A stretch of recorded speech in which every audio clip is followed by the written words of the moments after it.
Pendant des millénaires, les plantes et les animaux, et donc les ressources génétiques dont ils sont composés, ont fait l'objet d'échanges entre les pays. Les produits étrangers associés à des connaissances traditionnelles, entourant leurs propriétés, ont enrichi les peuples et sociétés d'ailleurs. Pour que le commerce et les échanges de ressources génétiques perdurent et prospèrent, les partenaires doivent partager équitablement les avantages issus de leur utilisation et prévenir toute surexploitation de la diversité biologique. Dans les secteurs alimentaires, pharmaceutiques et cosmétiques par exemple, ces règles n'ont pas toujours été respectées. Les pays d'origine se sont plaints d'être victimes de ce qui a été appelé la biopiraterie, alors que les utilisateurs potentiels déploraient les opportunités manquées pour le développement de nouvelles substances médicamenteuses, de produits de soins ou d'aliments. Le protocole de Nagoya, adopté en octobre 2010, offre désormais à toutes les parties prenantes la possibilité de développer une coopération équitable. Il contient des dispositions sur l'accès aux ressources génétiques et aux connaissances traditionnelles et sur le partage juste et équitable des avantages en découlant. Nous sommes très fiers du succès que nous avons obtenu ce soir comme couronnement d'un travail de plusieurs semaines. Nous sommes reconnaissants à toutes les parties pour l'esprit de compromis, pour l'engagement et pour la volonté d'aboutir.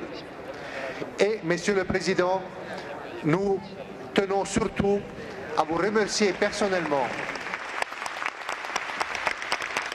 Maintenant, c'est aux parties de mettre en pratique ces dispositions.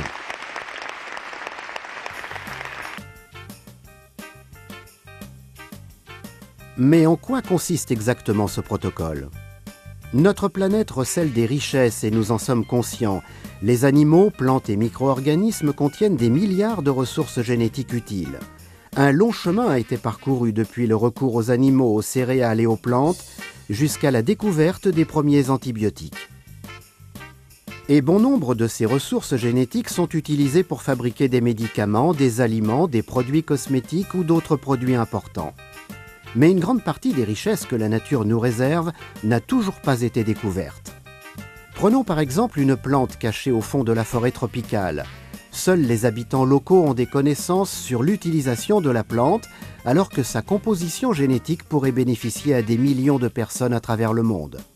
Pour le progrès de l'humanité, il est important de partager et de mettre à profit les ressources génétiques mondiales. C'est pour cela que nous avons besoin de règles convenues au niveau international en matière d'APA, accès et partage des avantages liés aux ressources génétiques. En 1992, à l'occasion du sommet de la Terre de Rio, 172 pays ont adopté la CDB, la Convention sur la diversité biologique, et établi les principes de base de l'APA. Mais que signifie pour les parties cet accord international ? Chaque pays détient des droits sur les animaux, les plantes et les ressources génétiques qui se trouvent sur son territoire. Quiconque venant d'un autre pays et voulant utiliser ces ressources est tenu de respecter ses droits de souveraineté. La manière d'accéder aux ressources génétiques est partager les avantages de façon juste et équitable entre ceux qui les utilisent et ceux qui les fournissent peut varier considérablement. 3 exemples africains de bioprospection, remontant à l'époque précédant l'adoption du protocole de Nagoya, soulignent les différents moyens d'y parvenir. Il s'agit du teff de l'Éthiopie, de la famille du millet, du hodia de l'Afrique du Sud et de l'arganier du Maroc. En Éthiopie, les paysans sèment et cultivent depuis 4000 ans une variété de millet appelée teff. Cette graine a une caractéristique particulière. Elle ne contient pas de gluten, substance à laquelle de nombreuses personnes sont allergiques.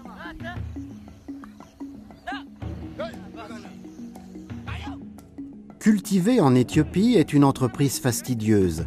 L'exploitant doit préparer les semences sans l'aide d'aucune machine. Il n'a que ses bœufs pour labourer son champ et engranger sa récolte.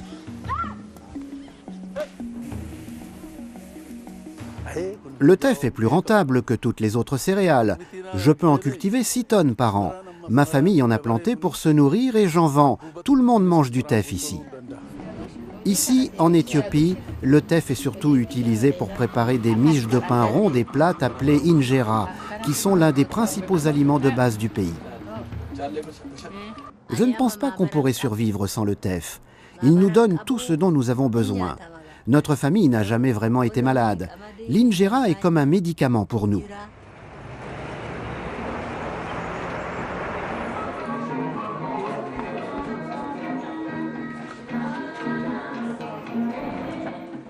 Parfois, je mange aussi de la nourriture occidentale. Mais j'ai besoin de manger de l'injera au moins une fois par jour. Je ne sais pas ce qu'en pensent les scientifiques, mais pour nous, c'est de la bonne nourriture. Certains l'associent à la course sur de longues distances parce qu'elle fournit du fer et d'autres substances. Depuis quelques années, les agriculteurs européens cultivent aussi le teff. 375 variétés éthiopiennes de teff ont ainsi été testées dans des laboratoires aux Pays-Bas. Les graines de teff ont été progressivement améliorées pour les adapter aux conditions climatiques européennes. Finalement, 3 variétés ont été semées avec succès et récoltées. Ces graines ont aussi servi à faire du pain en Europe et d'autres produits issus du teff ont été développés. Pour tous ceux qui ont une intolérance au gluten, cette graine améliorée est un immense soulagement.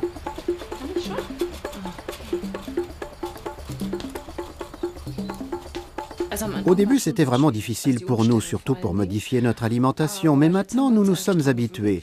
Nous n'avons plus du tout de farine normale à la maison. Nous n'avons que de la farine sans gluten, ça marche très bien, vraiment.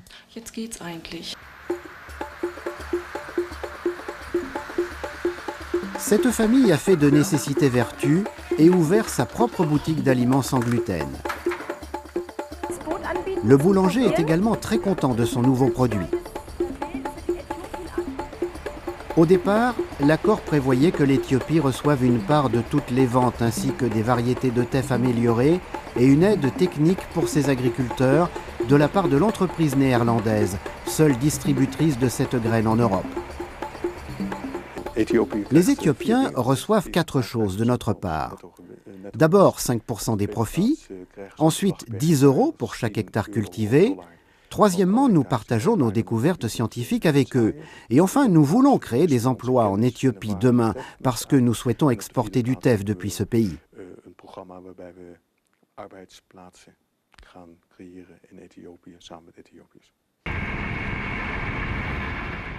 Nous devons changer la façon dont nous fonctionnons parce que nous avons besoin de plus de nourriture et parce que la population augmente. S'ils introduisent de nouvelles technologies, peut-être pourront-ils nourrir ces 80 millions d'individus et pourquoi pas toute l'Afrique. Malheureusement, ce qui avait si bien commencé s'est depuis enlisé. Le gouvernement éthiopien a adopté une loi interdisant l'exportation de cette graine, tandis que l'entrepreneur européen interrompait son aide à l'Éthiopie et à ses agriculteurs en raison des difficultés économiques. En l'absence d'une base juridique adéquate, les tentatives de renouer les relations entre les anciens partenaires n'ont abouti à rien.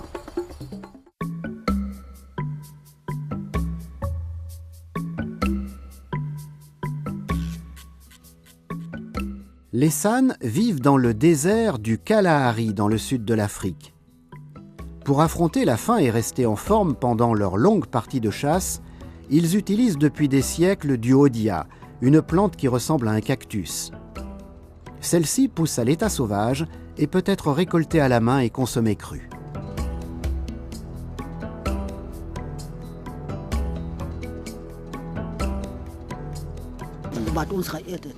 Les anciens nous disaient « Mangez ça et vous n'aurez pas faim.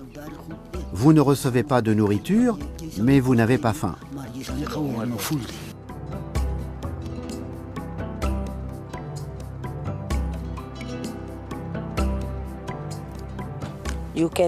Il suffit d'enlever les épines et d'en manger pour ne plus avoir faim. Vous pouvez aussi l'utiliser quand vous avez soif.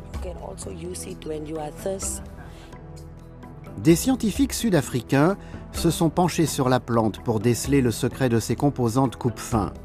Ils sont parvenus à isoler l'agent P57 et ont déposé une demande de brevet en 1996. Avoir moins faim, voilà qui pourrait aider de nombreuses personnes obèses à perdre du poids. il existe un immense marché mondial pour les produits diététiques. Des multinationales actives dans les secteurs pharmaceutiques et alimentaires ont acquis la licence P57 et espèrent aujourd'hui voir leur vente atteindre des millions de dollars.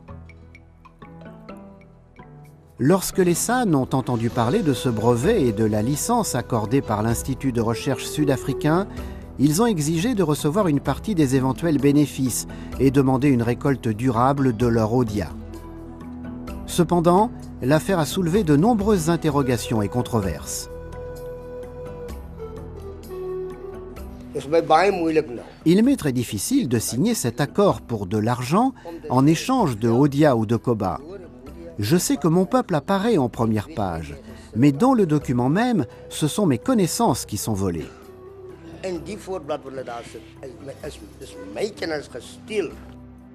Plusieurs options ont été abordées lors des ateliers.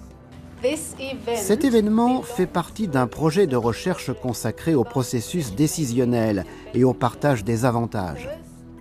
Il faut d'abord décider si vous voulez partager vos connaissances. Puis pour combien et ce que vous voulez en échange de vos connaissances. Enfin, si de l'argent provient du partage des avantages, il faut décider ce que vous allez en faire.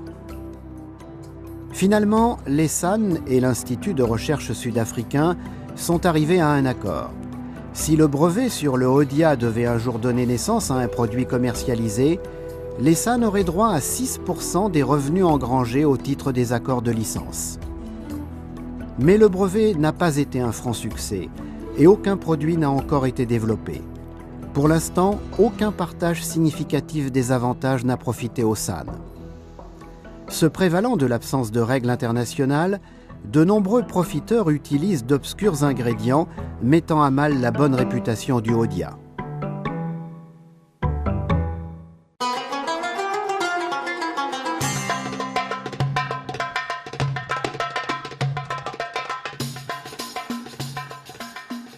Au Maroc, les femmes berbères cueillent les fruits et les feuilles de l'arganier depuis le XIIIe siècle. Cet arbre local pousse dans le sud du pays et protège la région de l'avancée du désert. Afin de protéger les arbres existants, l'UNESCO a inscrit la région de l'arganier au patrimoine mondial de l'humanité. Les femmes marocaines utilisent l'huile extraite de ce fruit, semblable à une noix, à des fins médicinales et cosmétiques. Pour ce faire, elles continuent de collecter, sécher et traiter les noix selon la méthode traditionnelle. Mais récemment, elles ne l'ont plus fait seules, dans l'isolement de leur maison. Elles ont formé des coopératives leur permettant d'approvisionner le marché européen. Certains partenaires commerciaux européens se sont volontairement déclarés prêts à payer plus cher que le prix habituel du marché pour obtenir les produits issus de l'arganier et apporter un soutien social aux coopératives. C'est ainsi que la coopérative Alamal, par exemple, offre des cours d'alphabétisation à ses membres. Nous, femmes d'aujourd'hui, n'avons plus rien à voir avec celles des temps passés. Nous avons beaucoup appris grâce à la coopérative et nous sommes aussi allés à l'école. Nous sommes capables de communiquer avec tout le monde et de négocier. Il y a bien plus à gagner que de l'argent. C'est toute notre personnalité qui a changé. Les partenaires commerciaux bénéficient aussi de cette situation. Ils obtiennent des produits de grande qualité ayant été fabriqués selon des normes éthiques et peuvent les commercialiser en conséquence. Aujourd'hui, en plus de ces accords de commerce équitables, il est possible d'obtenir des produits encore plus précieux issus de l'huile d'argan et des feuilles de l'arganier en utilisant les ressources génétiques et les propriétés de cet arbre. Le contexte: Zoubida Charouf, chimiste à l'université de Rabat, a analysé l'huile d'argan et découvert des composantes précieuses. L'huile d'argan est très utilisée en médecine traditionnelle, notamment pour la peau et pour prévenir les maladies cardiovasculaires, pour les rhumatismes, etc. Donc il y a des choses qui ont été confirmées par les sciences exactes, comme par exemple c'est bien pour l'hydratation de la peau, c'est anti-rides et ça peut prévenir les maladies cardiovasculaires. Mais cette huile n'a pas que des propriétés cosmétiques. Nous avons évalué l'effet nutritionnel de l'huile d'argan. Alors jusqu'à présent, on n'a pas tout fait, mais il y a quelques résultats qui semblent être intéressants, notamment dans la prévention des maladies cardiovasculaires. On a trouvé que l'huile d'argan est bénéfique. Pour ce qui concerne, il y a des études aussi, il y a quelque chose en médecine traditionnelle pour le cancer. Là, on n'a pas encore fait d'intervention nutritionnelle. On est encore au stade des tests sur les cellules. Donc sur les cellules, effectivement, il y a un effet antiprolifératif. Mais ça on ne peut pas dire tout de suite que c'est bénéfique ou pas, parce qu'il faut entreprendre vraiment d'autres études plus poussées. Plus de 40 brevets ont été déposés au niveau international en ce qui concerne l'arganier. Ni les femmes de la coopérative, ni le professeur Charouf ne savent ce sur quoi les recherches menées à l'étranger vont déboucher. Dans cet exemple aussi, des accords APA adéquatement négociés et encadrés par des règles internationales et les législations nationales auraient dû jouer un rôle essentiel pour clarifier comment le Maroc et les femmes de ces coopératives auraient pu bénéficier davantage des découvertes scientifiques et des gains financiers issus de l'arganier. Ces exemples sont la preuve de l'immense potentiel associé aux échanges équitables et montrent que les ressources génétiques peuvent être exploitées au bénéfice des utilisateurs et des fournisseurs.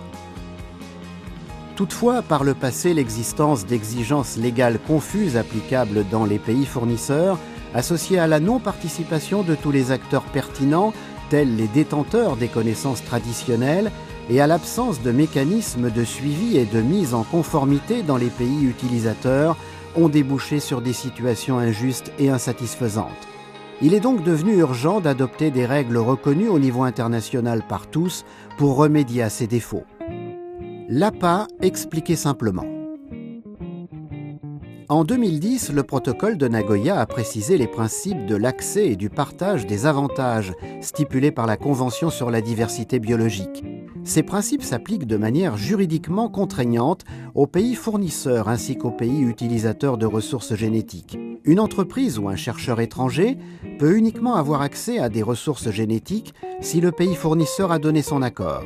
Cette disposition concerne également les connaissances traditionnelles associées aux ressources génétiques, car ces connaissances détenues par les communautés autochtones et locales jouent souvent un rôle important dans la découverte de nouvelles substances actives contenues dans des ressources génétiques. Conformément à la législation interne, le consentement préalable donné en connaissance de cause, CPCC, doit être obtenu auprès du pays fournisseur. La demande de CPCC doit préciser la nature et le but visé par les recherches et les utilisations prévues de la ressource génétique pour laquelle l'accès est accordé. Les CCCA, conditions convenues d'un commun accord, définissent alors plus précisément les avantages pour le fournisseur des ressources génétiques, ainsi que les autres questions contractuelles y afférentes. Ces avantages peuvent être monétaires, tels que le paiement de sommes forfaitaires ou d'une partie des profits réalisés, ou non monétaires, comme le transfert de connaissances, de technologies ou par le biais de formations. Ces règles concernent les utilisateurs commerciaux, mais elles s'appliquent également aux utilisateurs non commerciaux sur la base de dispositions particulières. Le concept repose sur l'idée de préserver notre diversité biologique en partageant de manière juste et équitable les avantages découlant de son utilisation. Tous les concepts évoqués jusqu'ici font partie intégrante du protocole de Nagoya qui entrera en vigueur lorsque 50 pays l'auront ratifié.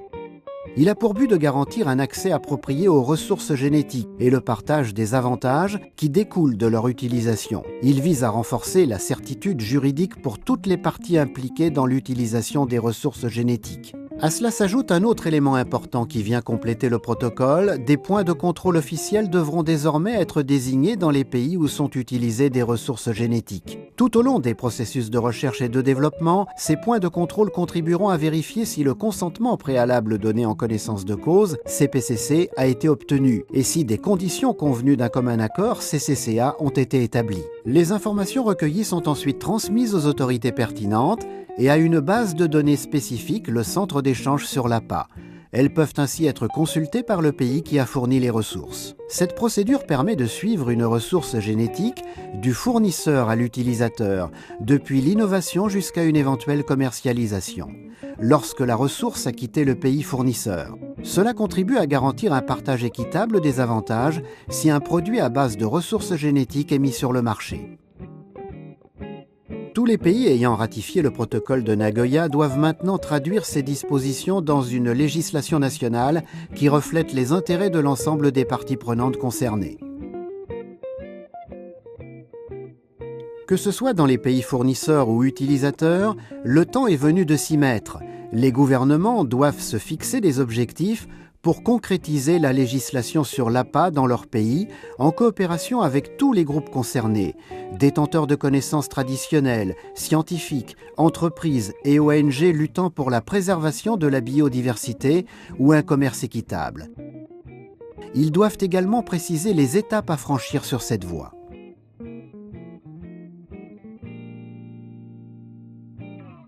Le protocole de Nagoya est très clair.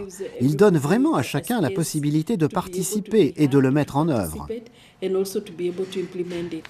faut aussi se poser la question de savoir à quoi pourrait ressembler une mise en œuvre adéquate de ce protocole en Suisse. Est-ce que les mesures existantes sont suffisantes ou en faut-il des supplémentaires? Prenons par exemple les mesures destinées au contrôle d'une obtention légale des ressources génétiques utilisées en Suisse ou aux mesures destinées à vérifier si les avantages ont été partagés de manière juste et équitable. Qui contrôle quoi et qui est responsable de quoi? La situation qui a été citée par M. Mayenberg, c'est une entreprise suisse qui ne respecte pas une législation sud-africaine. Nous pensons qu'il existe un lien fort entre l'APA et les entreprises. Le secteur privé sera ou devrait être un acteur clé primordial dans ce processus. Notre vocation n'était pas de faire de l'argent, mais de créer un partenariat et un projet pilote qui engrange des bénéfices en échange de savoirs traditionnels. C'est ça ce qui est bien. Ici, en Suisse, un processus d'approbation est nécessaire. Nous avons tous la possibilité de donner notre avis. Évidemment, nous ne souhaitons que quelques points de contrôle. Nous voulons nous limiter à ce qui est vraiment nécessaire et rien de plus. C'est désormais une obligation pour le gouvernement. Si vous avez déjà endossé, signé, voire ratifié le protocole de Nagoya, vous êtes obligé de veiller à respecter et reconnaître les droits des communautés.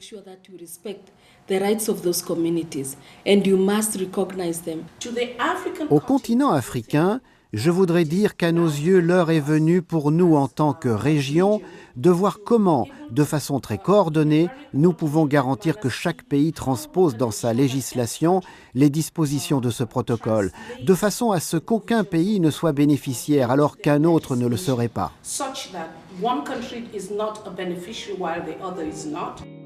Les premiers gouvernements se sont lancés et ont signé le protocole. Conformément aux décisions de la CDB, l'objectif est que chaque pays établisse d'ici 2015 le cadre juridique nécessaire à la concrétisation de l'APA, et ce pour le bénéfice de la nature et des populations. Dans ce but, quelles questions importantes convient-il aujourd'hui de se poser? De quoi avons-nous besoin pour ratifier le protocole de Nagoya? Qui doit participer à la mise en œuvre du protocole APA dans votre pays? Quel ministère représentant de groupes d'intérêt, ONG, communautés locales? Quelle autorité sera chargée de piloter le processus, de rassembler les propositions et d'organiser l'autorité nationale, point focal? Comment l'accès aux ressources génétiques sera-t-il accordé? Comment les connaissances traditionnelles peuvent-elles être protégées et promues? Qui profitera du partage des avantages et quelle sorte de partage peut-on considérer comme durable? Comment encourager la transparence et l'efficacité des accords? Comment garantir que les processus nécessaires seront mis en place dans des délais raisonnables? À quoi doit ressembler un certificat APA? Quelles informations transmettre au centre d'échange APA? Quel type de normes juridiques devrait-on imposer pour le CCPP et le CCCA? Quelles sont les législations existantes qui doivent être adaptées et quel type de loi doit-on adopter pour créer le cadre juridique nécessaire? Ce n'est que quand ces questions auront été traitées et que les règles en matière d'APA prévues par le protocole de Nagoya auront été instaurées qu'il sera possible de partager et d'utiliser les ressources génétiques sur une base équitable. Une situation gagnant-gagnant-gagnant dont bénéficieront les utilisateurs, les fournisseurs et la nature.